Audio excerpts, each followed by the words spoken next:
Bienvenidos, queridos televidentes, a su programa Entérese. En Entérese hoy vamos a tratar un tema de suma actualidad. La lucha del bien contra el mal. ¿Qué es el bien? ¿Qué es el mal? Y para tratar uno y otro, hemos traído nada más ni nada menos que a nuestro gran amigo, al padre Pedro Cartaya, director del Observatorio Belén y capellán del Colegio de Belén también. Bienvenido a nuestro programa, padre. Buenas tardes, Jesús, y buenas tardes, amigos televidentes. Para mí es un placer nuevamente estar en este momento para compartir con ustedes algunas ideas que nos pueden ayudar a todos. Yo creo que la primera idea que ese televidente quiere es el inicio. Defina, padre, en su concepto, de acuerdo con su experiencia, qué cosa es el bien, qué cosa es el mal. Yo empezaría por decirte, Jesús, que la gran división de la humanidad no es entre los ricos y los pobres, o entre los poderosos y los débiles, o los altos y los bajos. La gran división de la humanidad es aquellos que hacen el bien y los que hacen el mal. ¿Por qué hay tantos que no hacen lo correcto? Y porque hay quizás no tantos, pero los que están siempre deseosos de hacer el bien a los demás. El por qué. Esa gran división para mí es lo más esencial que existe en la humanidad. Y por eso el bien y el mal es como lo que se identifican aquellos que han decidido hacer lo que parece que es lo más correcto, lo más generoso, lo más moral, y aquellos que han optado por hacer totalmente lo contrario. Así que para mí, el bien y el mal es como se puede decir que la oscuridad es la ausencia de luz. Se puede decir también que el mal es la ausencia del bien. Cuando realmente no hay un bien, la gente tiende a optar por otros medios, otros caminos que no son precisamente los que son para bien de los demás. Entonces está muy vinculado a eso, lo que siempre decimos de lo positivo y lo negativo, el polo positivo y el polo negativo. El bien pudiera ser el polo positivo y el mal el polo negativo. Todos somos bipolares. No todo es bipolar, hasta el bien y el mal, padre. Eso es verdad. Son los grandes enemigos con que en este escenario de la sociedad estamos viendo cada día en los periódicos, en la televisión, que siempre la lucha eterna de aquellos que han construido el bien para la humanidad y aquellos que parecen que quieren destruirla. Por eso yo creo que si la humanidad fuera buena, si todos tuviéramos la opción del bien, sobraban 90% de las noticias de los periódicos y de las noticias de la televisión. Serían muy poquitos los casos en que se puede decir qué bonito, qué heroísmo, qué generosidad, qué entrega, en vez de todo lo que estamos siempre acostumbrados a oír y a leer. No, y si hubiesen adaptado a los lectores que les gusta más leer el mal que el bien. Pues así es. Ese es el gran problema. Si el periódico habla bien, nada más nadie lo lee, pero si habla mal, la persona lo lee. Ay. Padre, algo que también me viene inmediatamente a la mente, porque no puede ser que cada cosa sea una cosa. Existen diferentes clases de males. El mal se divide en diferentes formas. Claro, el mal tiene naturalmente muchas categorías. Empezamos por el mal físico, como que puede ser un terremoto que destruye ciudades por la superposición de placas tectónicas, pueden ser huracanes terribles, los tsunamis, los volcanes que hacen destrucción. Eso es mal físico, eso casi iba a decir que está fuera de nuestro control. Exactamente. Está el mal físico personal, le va a decir la enfermedad, el dolor, lo que nos hace sentir nuevamente que nos estamos sintiendo no bien y saludable. Tampoco tenemos más que el control de las medicinas que nos pueden curar. Pero lo que más me interesa y creo que el que más puede interesar a los demás es el mal moral. Aparte del mal de la sociedad, con las huelgas, con los atropellos, con los abusos, el mal moral, que es lo que nos hace responsables de nuestros actos. Aquel que nos hace que nuestra conciencia diga, ¿estás actuando bien o estás actuando mal? Y eso realmente es el que más nos puede a nosotros interesar para poder tener y equiparnos, para poder controlar esa tendencia que todo ser humano tenemos a hacer las cosas de un modo o de otro. Y ese mal tiene como todas las enfermedades, como usted dijo, hay una causa. En los movimientos teutónicos pues traen los volcanes, los terremotos. Pero bueno, y en este tipo de mal moral existe una causa original que es la que nos lleva a ese mal. Bueno, casi vamos a decir que remontándonos a ese libro, a la Biblia judeo-cristiana, en que de un modo misterioso se pone allá en el Génesis capítulo 2, versículo 17, le dice al Señor a Adán y Eva, quien quiera que fueran, comeréis de todos los árboles, menos del árbol de la ciencia del bien y del mal, porque si comieras de él, morirías instantáneamente. ¿A qué se refería? Tal vez a que si el hombre quería imitar a Dios, ser como Él, no solamente imagen de Él, sino como Él, dominando el bien y el mal. Y esa fue la promesa del Señor, o casi la amenaza: morirás. Quizás de eso arranca bíblicamente, para los que aceptan la Biblia judeocristiana, el que hay en el mundo esa dicotomía del bien y del mal, de lo negativo y lo positivo, lo que vale la pena hacerlo por bien de los demás y lo que es egoísmo, hacer las cosas para nosotros mismos.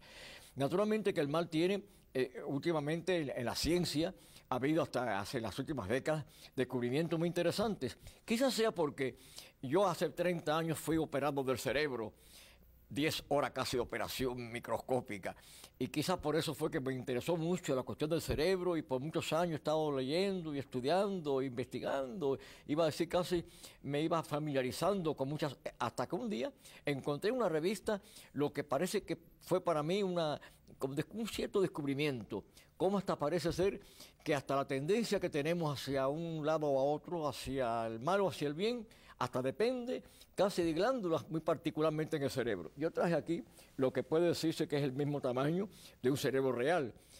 Tuve un día un cerebro de verdad en mis manos, y hablaba yo con una señora en un hospital de San Luis, Missouri, a las 10 de la mañana, y a las 2 de la tarde tenía su cerebro en mis manos. Le había pedido al médico patólogo que me dejara ver una autopsia, y me llamó al momento que iban a hacer la autopsia de esta señora, que no sabían por qué había muerto. Y habiendo sacado todos sus órganos, sacó entre ellos el cerebro, lo pesó, las 3 libras que pesa más o menos, me lo puso en mis manos, me dijo: mira, grisáceo, color rosado, y este pequeño órgano es el control de toda nuestra vida, es el que hace las cosas más inverosímiles, hasta llegar hasta la luna, es aquí donde se logra, donde se elabora todos los actos de nuestra vida, nuestras grandes decisiones para el bien o para el mal. Aquí está el área de la lengua, aquí de las matemáticas, aquí de las emociones, aquí del llanto, aquí de la risa. Me fue señalando poco a poco todas las áreas cerebrales. Este cerebro que fue para mí y que se abre en varias partes, donde estaba en esta revista señalado 2 glándulas especiales, lo que es la glándula, la amígdala, que es la responsable de las emociones y la agresividad, y el lóbulo frontal, de las grandes decisiones, de las memorias, del conocimiento, hasta incluso pone hasta de los números telefónicos, de tal manera que por eso caigo en la cuenta que cuando se me olvida un número de teléfono, hago así que está aquí en el frente, precisamente el área, y me hace recordar, vamos, digo de broma, pero es el área, curiosamente, en el cerebro donde se radica, y esa tendencia bien y el mal, lo veremos enseguidita. Hay 2 glándulas especiales, 2 sustancias bioquímicas, la serotonina y la noradrenalina, como las responsables o de frenar nuestros instintos hacia el mal o impulsarnos hacia hacer las cosas bien. Y por eso ponen muchos casos de criminales que tienen una gran deficiencia en serotonina y por eso se dejan llevar de las tendencias hacia el mal. Y si además se suma a eso la tendencia que tiene la noradrenalina a impulsarse más, ahí vienen los grandes desastres. Padre, por lo que veo, usted, claro, espero que ese televidente haya entendido el momento en que usted hizo la diferencia. Lo miró primero el mal desde un punto de vista religioso, lo llevó al mundo judeo-cristiano y lo explicó desde ese punto de vista. Después ya entró en el mundo científico, lo cual ha sido una explicación fabulosa porque nos ha puesto hasta el cerebro para que lo veamos todo, de donde efectivamente los científicos han llegado a entender que ahí nace el mal y que de ahí depende el que nos guiemos hacia un lado para otro. Pero bueno, vamos a un tercer grupo. ¿Qué dice el Corán sobre el mal? Bueno, curiosamente, el Corán, que está ahora de actualidad, por muchos motivos, nuestra religión paralela, por ser monoteísta como la nuestra y la judía, para ellos el mal básicamente es la desobediencia. Una cosa muy curiosa, la desobediencia a Alá, a Dios, es lo que haría que sea el mal. Cuentan que últimamente, en las últimas, vamos a decir, décadas, la corriente militarista y más radical del islamismo, la responsable por muchos de los actos que han hecho que están mal, no se puede echar ni mucho menos la culpa al Corán en la totalidad de lo que es realmente la fuente del mal. Han sido ramas, como también ha habido en otras religiones, hasta incluso en la católica, ha habido siempre exageraciones, siempre ha habido los radicalismos que hicieron que la Inquisición llegara a los extremos que llegó, como en el Antiguo Testamento, las guerras famosas que hubo. Así que se puede decir que la tendencia a la violencia violencia, el militarismo, la hay en las religiones nuestras más importantes. O sea, la existencia, el predominio del mal en pequeños grupos, en grupos minoritarios o en grupos masivos en un momento determinado. Exactamente. Y todo dependerá también de las circunstancias y, vamos a decir, más que otra cosa, de las decisiones personales. Lo más importante, Jesús, es que, y quisiera que todos estuviéramos conscientes de esto, que hay un mecanismo en nuestra vida que nuestro Creador, para los que creen en Dios, nos ha dado, que es el de la libertad. La libertad es la que hace que no importa las tendencias que podamos tener hacia el mal o hacia el bien, será siempre la que determine lo que es correcto y lo que no. Y eso es lo que hace tan interesante nuestra vida, de que tenemos en nuestras manos el resorte para poder siempre actuar en el bien y jamás podamos pensar que estamos preprogramados, como predestinados a hacer el mal, porque tenemos científicamente deficiencia de la serotonina famosa o que tenemos exceso de la... En definitiva, más que ninguna otra cosa es nuestra libertad. Siempre pongo el ejemplo cuando hablo a los muchachos, un caballo poderoso es mucho más fuerte que tú y que yo. Nos puede llevar a donde quiera. Pero amigo, la rienda que tiene el que lo guía le puede conducir al caballo a donde él quiere y no a donde el caballo le lleve. Así que por poderoso que sea un caballo, más fuerte que el que lo sube, que lo gobierna, siempre será la rienda del que está arriba de él a donde puede llevar. Algo parecido con el mal. El mal podrá inclinarnos a un lado o a otro, podrá hacernos con su tendencia a hacer el desastre más grande, pero nuestra libertad dirá no. Y podremos siempre tener el recurso de poder hacer las cosas como realmente tenemos que hacerlas, de acuerdo a nuestros valores y a nuestra moral. Padre, mientras usted hablaba también pensaba yo en el fenómeno del ser humano, del niño al nacer. Un niño al nacer es inocente, ahí no puede existir el mal porque no hay maldad. Sin embargo, el niño al nacer se revela, desde que nace él se revela en la búsqueda de la comida con la madre, se revela después cuando van creciendo, exigiendo, tratando de manipularnos a nosotros. O sea, en esa rebeldía del niño, ¿cómo podemos evitar que ya creciendo ese niño que nace con esa rebeldía, no maldad, porque no existe, ¿no? Hay inocencia, esa rebeldía no lo lleve hacia el mal y sí lo lleve hacia el bien? Bueno, es muy curioso. Ha habido muchos autores, entre ellos, por ejemplo, el famoso filósofo suizo Jacques Rousseau, que ya había dicho que el ser humano naturalmente es bueno como humano, como individuo, y será luego la sociedad, cuando lo forme como el ciudadano, el que lo ayudará a conformarse para el bien o para el mal. Y así hay niños, como tú dices, rebeldes desde el principio porque pide y grita y llama a la madre para que dé agua y le dé comida. Y ese niño poco a poco irá aprendiendo ya desde el colegio que tiene que más o menos hacer las cosas como se los indican, tiene que respetar el derecho del compañerito que no permite que propasen, ¿verdad?, su esfera de derechos. En la sociedad lo mismo, aprenderá poquito a poco que la sociedad le va coartando esa libertad que el niño al principio ni conoce, sino que exige, que se revela, que pide y que llama para que le satisfagan sus deseos. La sociedad poco a poco le irá enseñando cómo tendrá que, incluso en el tráfico cuando maneje, ir a 55 millas y no 90, porque sabe que bien sea la multa o hacer un daño a otro, es lo que le limitará la velocidad a la que tiene que ir en la sociedad. Pero también, por otra parte, la sociedad le puede pervertir, le puede corromper. Ahí está lo que se llama peer groups. También el niño, el joven que quiere ser bueno, el grupo la acompaña, como dicen en Santo Domingo, le pueden ir poco a poco desviando de sus buenas intenciones, de sus buenos valores, de su formación familiar, y hacer cosas que nunca había hecho, aprobar cosas que nunca había aprobado y realizar lo que nunca había estado en su mente a realizar. ¿Usted cree que ese aumento del divorcio tan exagerado en los últimos años no conduce también a que ese niño que nace dentro de esa lucha en esa casa, donde desde muy niño ya se separan sus padres y él se ve frente a ese mundo, teniendo que escoger uno y el otro, y el uno hablándole mal del otro y el otro hablando del otro, no también abunda eso en la posibilidad de que ese niño se descarríe y escoja de acuerdo con el amiguito que encuentra en el camino, el desarrollar el mal o el bien? Precisamente por eso, Jesús, es tan importante la familia. es la primera escuela, son los primeros maestros, los primeros mentores, los que hacen que el niño o la niña vaya desarrollándose con valores morales profundos, que sean de verdad aquellos que hacen que los demás se sientan bien acogidos por él o por ella, que sea realmente la familia los que los formen en sus valores que nunca podrán jamás traicionar, si es que los ha formado bien. La escuela es la continuación de la familia, también depende mucho de los profesores que puedan inducirles e incitar en los muchachos los grandes valores de la vida, de la moral, de la honestidad, de la corrección, de la fidelidad en su familia, ya que sean casados. Es tan importante familia y colegio, y luego una sociedad bien ordenada, bien organizada, en que pueda sentirse que realmente la libertad y el respeto a los demás sean los patrones que le conduzcan a ser realmente, ya no solamente el niño que decía Rousseau, el individuo, sino el ciudadano, capaz de poder hacer útil a la sociedad y hacerla llevar a lo mejor.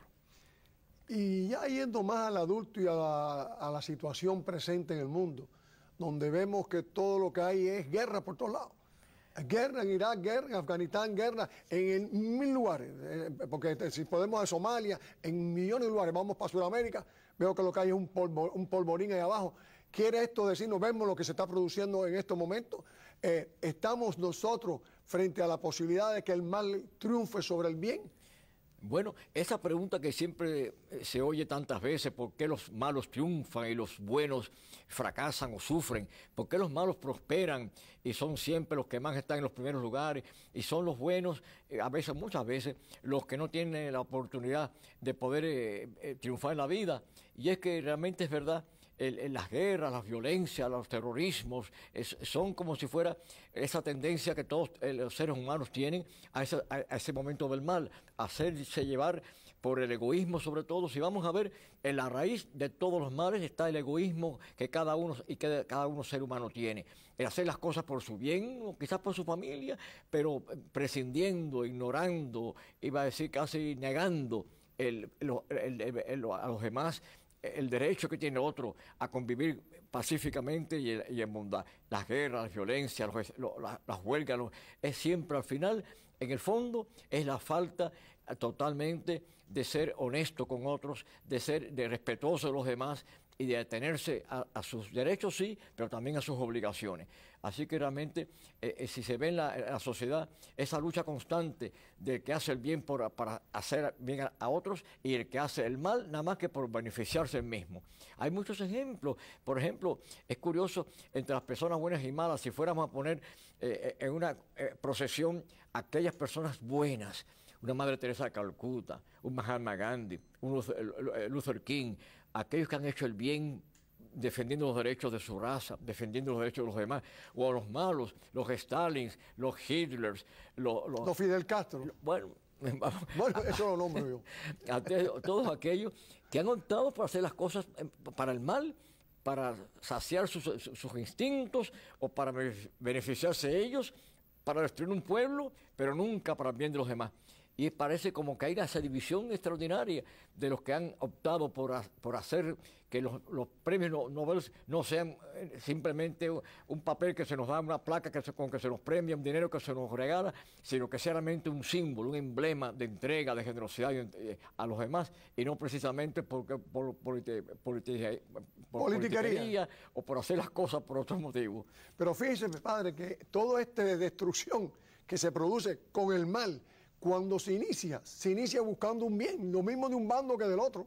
No importa cuál es el bando, si uno está del bando acá, pues cree que el bien lo estamos produciendo, si está del bando allá, ellos creen. Ahí es donde uno le entra la preocupación, hasta dónde el poder del mal puede, que creyendo dos partes que están haciendo el bien, al final el mal triunfa, porque las dos partes tienen daños, tienen muertes, tienen destrucción, tienen pérdida.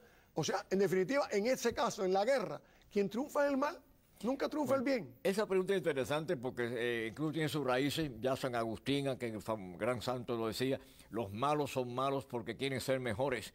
Nadie hace el mal. Ahí está la respuesta, los malos son malos, cada mando quiere ser mejor y en el ser mejor se convierte en malo. Nadie hace el mal por el mal mismo. Si hace algún mal es porque quieren ganar algo. Hasta el que mata al enemigo cree quitarse de enfrente a alguien que le molesta. Hasta que roba cree conseguir una propiedad que quisiera tenerla. Así que el mal por el mal no existe. Pero eso sí, existe lo que se llama la ley natural.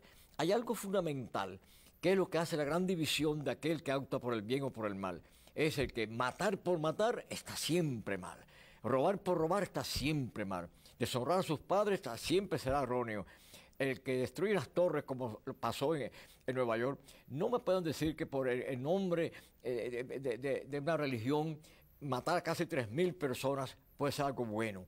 Es verdad que posiblemente tergiversando sus valores en ese momento, cree haber hecho un bien a su religión, a su raza, destruyendo las torres emblemas de la economía en este país o del capitalismo mundial, pero realmente en el fondo de ninguna manera su conciencia podría decirle, está bien eso, destruye esto, mata a 3.000. De ninguna manera podrá ser eso realmente correcto, porque nuestra conciencia, si está bien hecha, si este juguete está bien realmente preparado, nos estará diciendo con una luz roja, no, eso está incorrecto, eso está mal. Matar por matar, robar por robar, hacer que otros sufran nada más que por hacerlos sufrir, estará siempre mal. Así que nuestras decisiones estarán basadas en esos valores profundos, que hará que las guerras, si son guerras justas, para defender un territorio ocupado y conquistado. Si es por defender una familia que viene a ser atacada injustamente, si es para defensa personal, propia. Por supuesto que sí, que estaría no solamente permitido, hay esta obligación de poder defender mi familia y defender mi vida si vienen injustamente a atacarme, pero matar por robar y por asaltar y por hacer realmente el daño, de ninguna manera está permitido. Y eso sería lo que decidirá nuestras decisiones hacia el bien o hacia el mal. Hablamos de la religión con relación al mal. Hablamos de la ciencia con relación al mal, pero hemos dejado aparte la literatura, donde es su campo y el mío. Usted en el campo filosófico, el mío en el campo de las leyes. ¿Qué dice la literatura sobre el mal? Bueno, muy interesante. Por supuesto, la literatura sobre el mal, también sobre el bien, es abundantísima. Pero para poner solamente un ejemplo, que ahí se enraiza también con lo que vamos a llamar aquella aparente predestinación que puede uno tener. En la obra tan genial, La vida es sueño, de Calderón de la Barca, que es la obra más cumbre de la literatura lírico-teológica española del siglo XVII, en que Pedro Calderón de la Barca pone en esta obra de ficción y sin embargo de un mensaje extraordinario. Aquel rey Basilio de Polonia que tuvo un hijo, pero como en aquella época se estilaba, se llevaba a la pitonisa, al oráculo, a ver cuál era el destino del niño que nacía. Y entonces tenía la idea de que bajo a la estrella que naciera podía estar dirigido, programado al bien o al mal. Por cierto, la palabra estrella, que en latín es star, cuando la estrella era mala, era un disaster. Así que la palabra desastre, que lo usamos tantas veces, es un desastre, es porque estábamos influidos bajo una estrella star que estaba mala. Y por eso en este caso, Basilio llevó a su hijo Segismundo a consultar al oráculo, a ver cuál sería el destino de ese niño, y resulta que el oráculo dijo, será un niño cruel, va a acabar con su pueblo y va a matar a su padre. Y el padre aterrorizado lo encierra en una torre. Y resulta que después, con el pasar del tiempo, cuando por fin se libera Segismundo porque el pueblo lo liberó, el padre al encontrarse dice, aquí estás, hijo mío, mátame como está previsto por el oráculo. Y dije, no, padre, no te voy a matar. Como fiera me trataste y como fiera me porté. Pero yo tengo la libertad para decidir lo que yo quiero. Ven a mis brazos, yo te amo y te quiero. Probando con eso que, como él decía, las estrellas inclinan, pero no fuerzan la libertad, no fuerzan el albedrío. Probando con eso que no importa la programación que podamos tener por ninguno de los elementos bioquímicos que el cerebro nos indique, siempre será nuestra libertad la que decida lo que tenemos que hacer para bien de los demás y también para bien de nosotros mismos. Bien bonito, padre. Entre la maldad en el animal, porque aunque el animal no razone, entre el mal en el animal y el mal en el ser humano, porque usted se pone frente a un toro y el toro le parte para arriba y usted no le ha hecho nada. ¿Hay maldad en ese animal? Bueno, muy curioso, pero el animal es que no se puede ni castigarlo. Al animal se le disciplina. Porque creemos que no razona. Exacto. No tenemos comunicación con él. Pero el animal tiene el instinto de comer. El tigre será sanguinario, no porque quiera hacer el mal, sino su instinto. Y el animal no tiene el discernimiento instinto que podemos tener nosotros para decir voy a hacer ahora a comerme a este o a morder a este. Es el instinto que le llevará a hacerlo. No se conoce el mal en el animal, por eso es curioso. El animal tiene ciencia de quién es su amo, pero no tiene conciencia de que está haciendo el mal. Es decir, no sabe que sabe. El ser humano sabe que sabe. El animal lo único que sabe es que es su dueño. Padre, el tiempo lo corto porque necesito esta pregunta. Usted tiene mucha experiencia, porque yo lo sé, en visitar cárceles federales. ¿Cuál ha sido su experiencia con esos criminales que están presos? Bueno, es curioso, muy interesante, es un escenario completamente distinto al que tengo en los colegios, que tengo delante de mí a los estudiantes, y yo le daba clases de filosofía, pero para mí una experiencia fabulosa era ese otro mundo de los vestidos de naranja, porque son los que están supuestamente vigilados para que no se escapen. Y un día les dije, no porque ustedes estén vestidos así de naranja, yo de negro, y los policías están con los carmelitas, para Dios no hay colores del traje que nos lleve, sino lo que hay en nuestro corazón. Qué experiencia tan interesante la que me he encontrado con algunos, para citarle uno, y reciente, apenas hace casi 72 horas, con permiso de él, porque fue con permiso, por supuesto, que estoy diciéndolo, fuera totalmente del contexto de confesión. Me decía, puede decir esto a sus alumnos, porque es un testimonio que quiero que todos sepan. Sí, yo ahorqué a mi esposa, y como la ahorqué me gané 30 años de presidio. Llevo 10, me quedan 20 más. Pero sepa una cosa, padre, que aquí en esta cárcel yo he conocido lo que nunca conocí. Que primero un Dios que me ha inspirado a que escoja siempre el bien. Aprendí entre mis compañeros, oyéndolos a ellos, y a los pastores y rabinos, sacerdotes que vienen, a que el mal existe y que el bien también me espera, y que dependerá de mí que yo escoja el bien que no hice. Me arrepiento del mal que hice y quisiera hacer realmente otra vez totalmente nuevo. Si yo volviera a nacer, me decía, jamás volvería a hacer lo que he hecho. ¿Y en los estudiantes, que ya lo ha tenido más cerca, no han estado presos? Y los estudiantes, naturalmente, no llegan al nivel de haber hecho nada realmente que merezca una cárcel. Pero sí es verdad que ya se puede ver desde el principio el muchacho bien orientado, bien bueno, el que tiene buenos sentimientos. Y el otro egoísta, el que incluso hasta aquel que tiene su dignidad de estudiar y mostrar lo que sabe por lo que estudió, y no copiando porque no estudió, o llevándole al compañero el reloj que tiene descuidado, sino al revés, el que ayuda al compañero que no sabe para que... Padre, en el minuto que nos queda, ¿qué mensaje puede darle a ese público? ¿Cómo evitar el mal? Ok, pues mire, simplemente sería esto. Gracias a Dios tenemos el gran recurso de la libertad humana. No hay nada que nos pueda tumbar este caballo. Somos nosotros los que decidimos, somos nosotros que tenemos la capacidad para discernir lo que debe ser y lo que no. Y nuestra conciencia siempre nos indica aquello que es correcto para hacerlo, y nos dirá, esto está mal, para que no lo hagamos nunca más. Así que la libertad está en nuestras manos. Nada ni nadie nos puede hacer decidir otra cosa. O sea, parte de uno, depende de uno el hacer el mal o el hacer el bien. ¿Y qué otro tipo de cosas pudiéramos hacer? Y lo segundo sería procurar aprender los grandes valores de la vida, valores morales, de generosidad, de entrega, de servicio y de amor a los demás, los grandes valores de respetarnos unos a otros, de que los demás merecen nuestro respeto, absolutamente nuestra ayuda y nuestro servicio. Así que entre la libertad que tenemos y los valores que tenemos que tener nuestra alma, es así como tenemos que hacer en la vida grandes ciudadanos y grandes seres humanos para los demás. Yo creo que hemos aprendido muchísimo hoy sobre lo que es el bien y el mal con nuestro querido padre Cartaya, y sin más, dándole las más expresivas gracias una vez más, se despide de ustedes. Hasta el próximo domingo. Jesús Angulo.